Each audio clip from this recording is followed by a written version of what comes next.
Okay, it's seitan time again. Woohoo! Hail seitan. Hey guys, I'm Candace the Edgy Veg, and welcome back to my channel. I take things and turn them into something else. Today we're taking wheat and turning it into the dark overlord of hell. No, I'm just kidding. We're turning it into a steak, something called seitan. Very close though. So we've done seitan a couple times. We've done a lot of chicken seitan, but I thought that we would do a steak today because there's not a lot of that out there on the internet, like a vegan steak made out of seitan, or if it is, I think I can make it a little bit better. So today, that's what we're doing. We're taking vital wheat gluten and turning it into steak.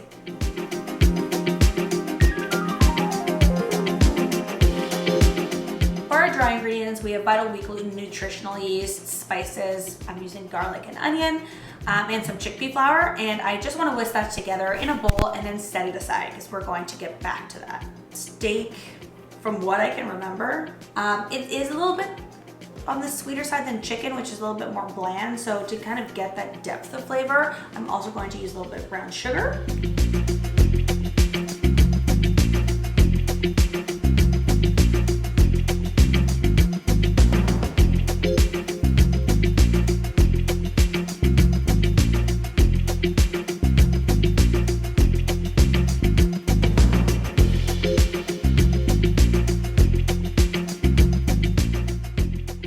You want to take your dry ingredients and put it in with your wet. Because I'm using a stand mixer, I'm just going to let the machine do its thing. And then I'm going to start on a slow speed, bring it together, and then I'll turn it up for the kneading. But again, I don't want to knead it too much because I don't want it to be like super stiff. Just about 1 to 2 minutes. You want it to be more tender than something like a chicken, which you want like a lot of fibers. Alternatively, if you don't have a stand mixer, just do this with your hands. It is going to be a little bit sticky, but not too. It's going to be wet, but not sticky, if that makes sense. After that, you want to divide it into 4 equal sized pieces, and then with a rolling pin, just roll it out. I also like to flatten it a little bit. You want about, like I said, 1/2 inch to 1 inch. So it is quite soft. It might stick to your rolling pin a little bit.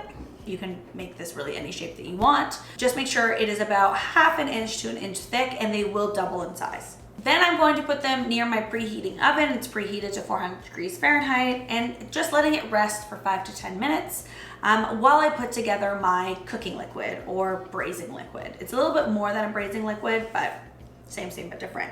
Okay, so I'm going to take my second bit of bouillon, just dissolve it into this hot water here. It's just gonna be easier that way. Let that sit until it dissolves. So I have my soy sauce, barbecue sauce, molasses. Might need a smaller spatula for this one. Then we have our mustard. Give that just a little stir. For the sugar, I'm going to go ahead and dissolve it in this hot water, because again, it's a little bit easier. And then our spices. Now I'm going to add the brown sugar and broth concoction. And just, you can do this with just a spoon like this or a whisk. I might switch to a whisk here in a second after all of this gets off with the hot water. And just whisk that all together. This is going to be your braising liquid. And again, this is just a guideline. If you want to flavor this a little bit differently, go for it. Now just take your hands. You can use a pastry brush, but you have hands, so use them. Just rub each steak with a little bit of olive oil, and then you want to put it into your cooking liquid.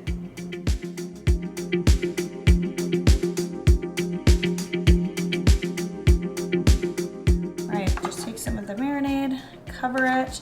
I've also done a variety of sizes. So we have more of like a filet mignon size. We have like a thicker steak. Spoon some of that liquid over top and put it in the oven for about 5 to 10 minutes. All right, so what you want is this like crustiness. That sounds terrible, but it's like a little bit darker on the top, and you just want to flip it very carefully. Add a little bit of water here just because it is reducing quite a bit. Scrape off here, deglaze that a little bit.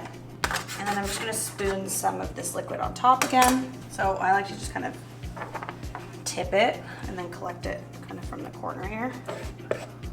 Cover it.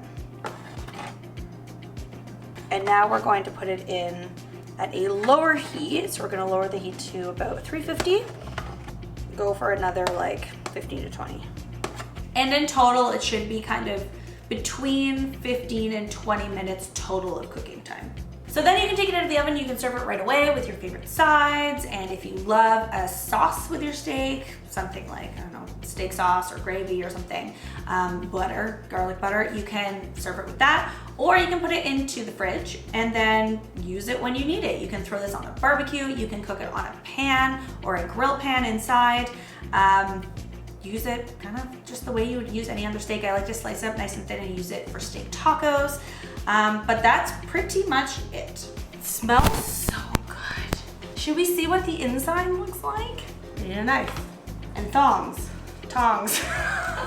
You could always use a lot of like vegan Worcestershire or a little bit more soy sauce to get it like that super brown steak color, but so that's what it looks like on the inside. That is unreal. I think would make it a little bit thicker. The other ones, this one's a bit thin. The other ones are, I think, the right thickness that I'd want. So good though. All right, guys. Let me know what you think of this recipe in the comment section down below, and if you have any requests, you can put them down there as well. If you are new here, please hit that subscribe button. It just lets you know every time a new video comes out. Make sure you hit that bell notification. And the recipe for this guy will be in the description box as always. And I'll see you next time. Bye! This would actually make a really good like sandwich meat if you sliced it really thinly.